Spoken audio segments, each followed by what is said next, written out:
Hello, and welcome to Philosopher's Stone Performance. Today we're going to be talking about the solar eclipse, Lion's Gate, the portal, and all the programming that it includes, and how to transmute. So, everybody lately has been talking about the Lion's Gate, 88, the portal is open, the energy is peaking, manifest quickly, write down what you want, raise your vibration, and stay away from negativity. Thousands of people repeat the same language, share the same graphics, perform the same rituals, and tell each other that something extraordinary is happening because the calendar says August 8th. But our calendars aren't even legit. But today, we're going to slow this whole thing down just a bit. Not because symbolism, meditation has no value, not because serious astrology or numerology has no value. We're slowing it down because anything that you're afraid to question has already started programming you. Let me repeat that. Anything that you're afraid to question has already started programming you. Spirituality doesn't stop being programming just because the graphics are purple, the language sounds loving, and somebody placed an infinity symbol beside the number 8.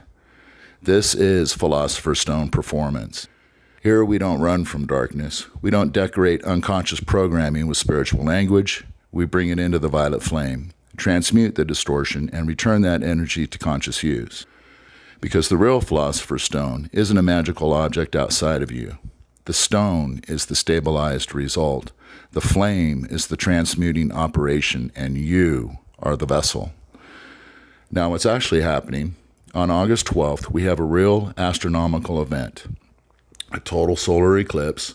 NASA confirms that the pathway of totality crosses parts of Greenland, Iceland, northern Russia, Spain, and a small portion of Portugal, while a partial eclipse is visible across a much wider area.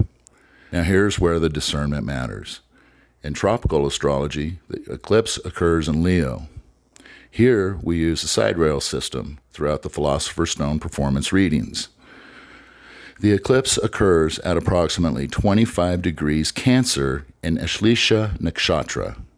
The sun doesn't enter Sidereal Leo until the evening of August 16th. The published Astro-Deonist Lahiri Ephemeris confirms the August 2026 Sidereal planetary positions. Now that doesn't mean that tropical astrologers are lying when they call the sun Leo. They're using a different system.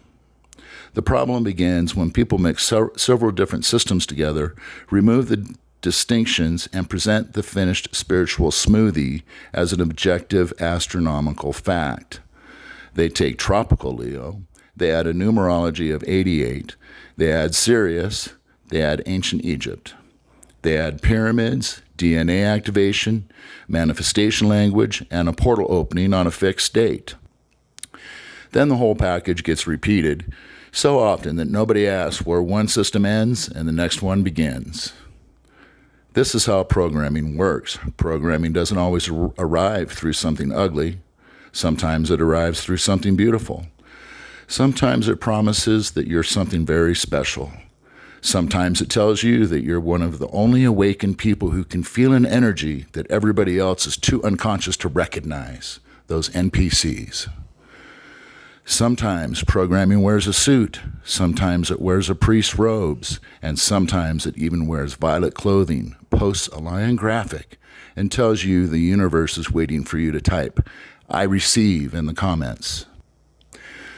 Sirius absolutely mattered in the ancient world. Its heliacal rising, meaning its first visible appearance in the morning sky, a period of invisibility, was used in ancient Egypt and Mesopotamia for calendrical purposes.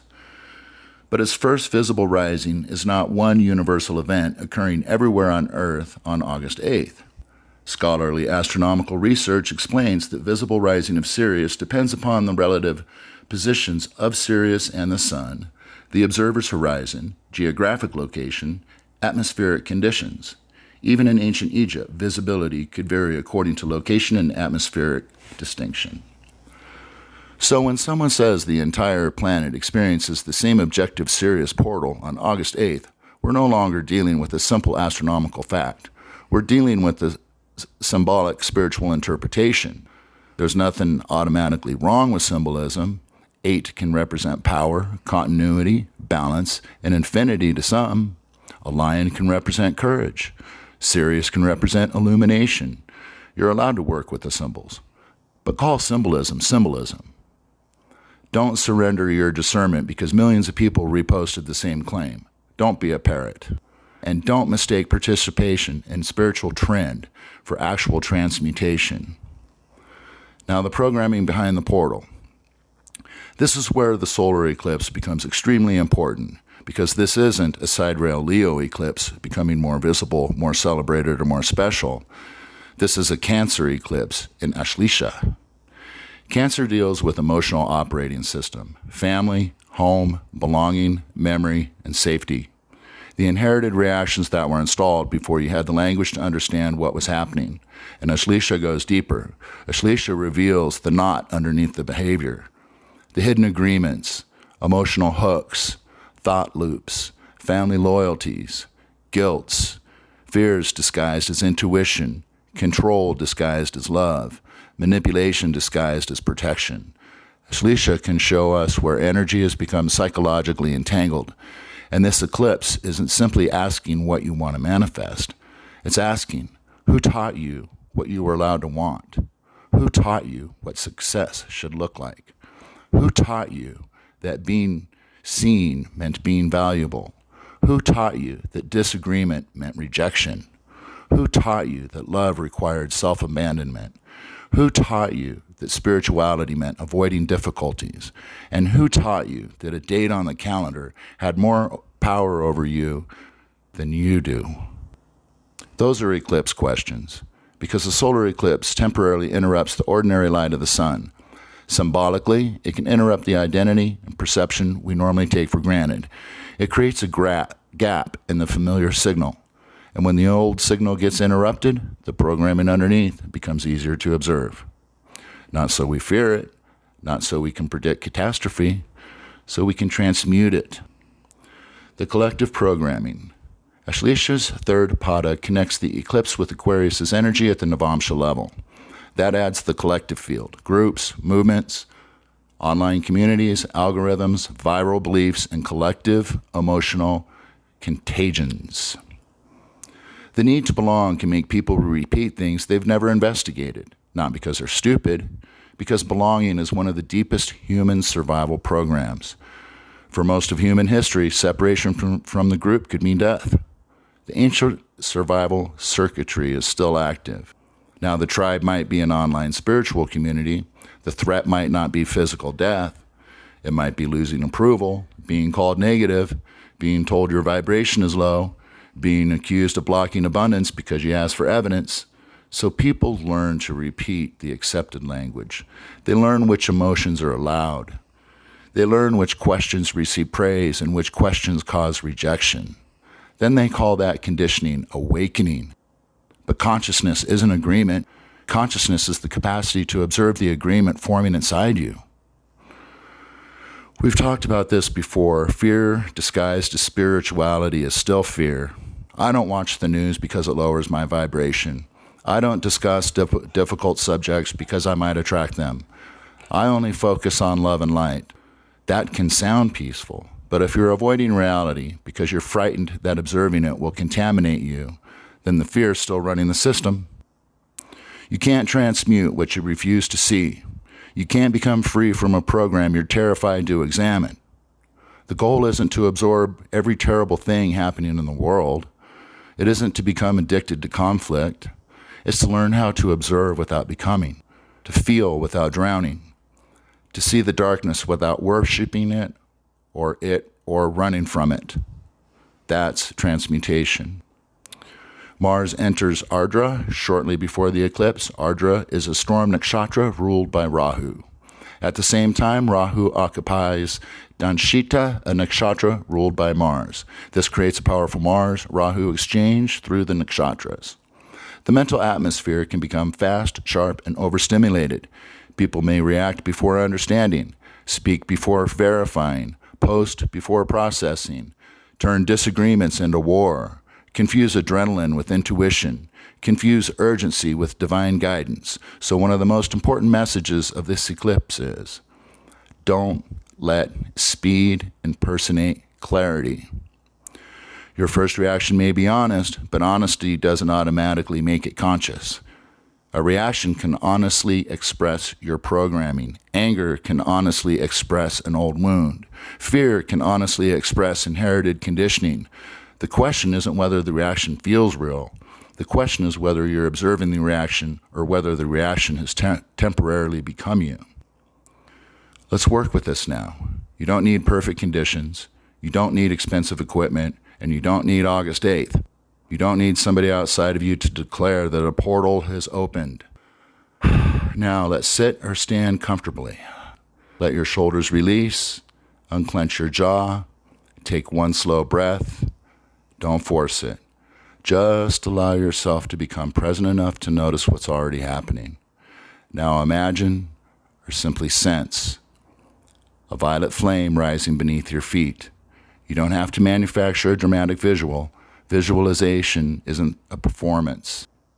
Let the flame rise through the feet, the legs, the center of the body, the heart, throat, the head, and the space surrounding you. Now bring forward one piece of programming, not 10, just one.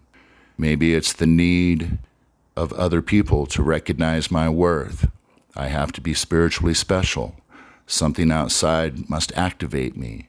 If I observe darkness, I'll attract darkness. If I question the group, I'll lose belonging. If I stop performing this identity, I won't know who I am. I must react immediately to protect myself. Don't fight the thoughts, and don't shame yourself for having them. Don't try to cover it with positive affirmations. Let the thoughts appear. Let the images appear. Let the emotions appear. And then let the violet flame surround them. The flame doesn't attack the programming. It reveals the distortion inside of it, and it releases the trapped energy. It returns to its highest divine blueprint expression.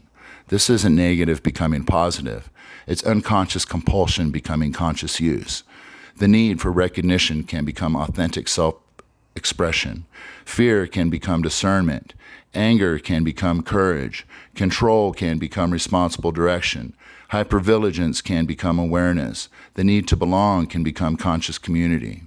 Now say, I release the need for a date to make me powerful. I release the need to perform my spirituality. I release the belief that questioning makes me negative. I release inherited emotional loyalty to pain. I release the need to react before I understand. I release the identity built around recognition and approval. Let the flame continue moving, and then say, I am the awareness before the program. I observe without becoming. I feel without surrendering my authority. My divine blueprint is pure. The power I placed outside myself now returns as conscious divine use. Take another breath, and don't be looking for fireworks. Don't judge the practice by whether you experience chills, visions, or some dramatic sensation. The stabilized result is demonstrated through your choices. That's the stone. The next time the program activates, do you recognize it sooner? Do you pause before speaking? Do you stop performing for approval? Do you investigate before repeating? Do you choose a different action? That's embodiment. That's transmutation, revelation, embodiment, and expansion. What should we do during the eclipse? You don't need to fear the eclipse. You also don't need to turn it into a manifesting shopping spree. Observe what surfaces around, like family patterns, emotional safety, home, belonging, old memories, manipulation, guilts, approvals, controls, the need to be needed, the need to appear spiritually advanced. Notice what gets triggered. Then ask, what program is this reaction protecting? What identity would weaken if I stopped feeding it? What energy is trapped inside this pattern? How could that energy be consciously used? Then just make one real-world choice. Have the conversation that you've been avoiding. Create the boundary. Stop repeating the claim you haven't examined. Turn off the stimulation. Rest Write the truth down. Apologize without abandoning yourself. Leave the argument unfinished until your nervous system settles. Spiritually, clean the physical space where the emotional pattern keeps repeating. Spirituality should produce a different life. Otherwise, it's simply just a decoration. The real gate. So is there a lion's gate?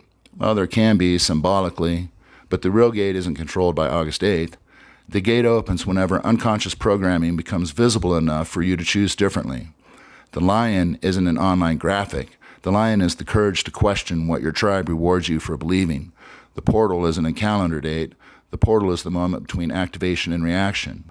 That small opening where you realize, this thought is moving through me, but it isn't the totality of what I am.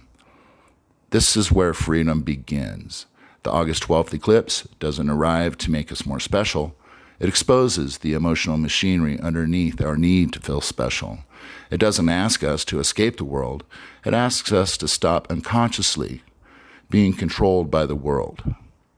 The eclipse reveals the program. The flame transmutes the distortion. Your conscious action stabilizes the result. The stone is the stabilized result, and you the vessel. This is Philosopher's Stone performance. We don't blindly follow energy. We become conscious of what's moving through us. We don't avoid the programming. We bring it into the flame. And we don't wait for a portal to make us powerful. We remember where the power has always been. I want to thank you for being here today. And remember, the universe is mental, so don't be.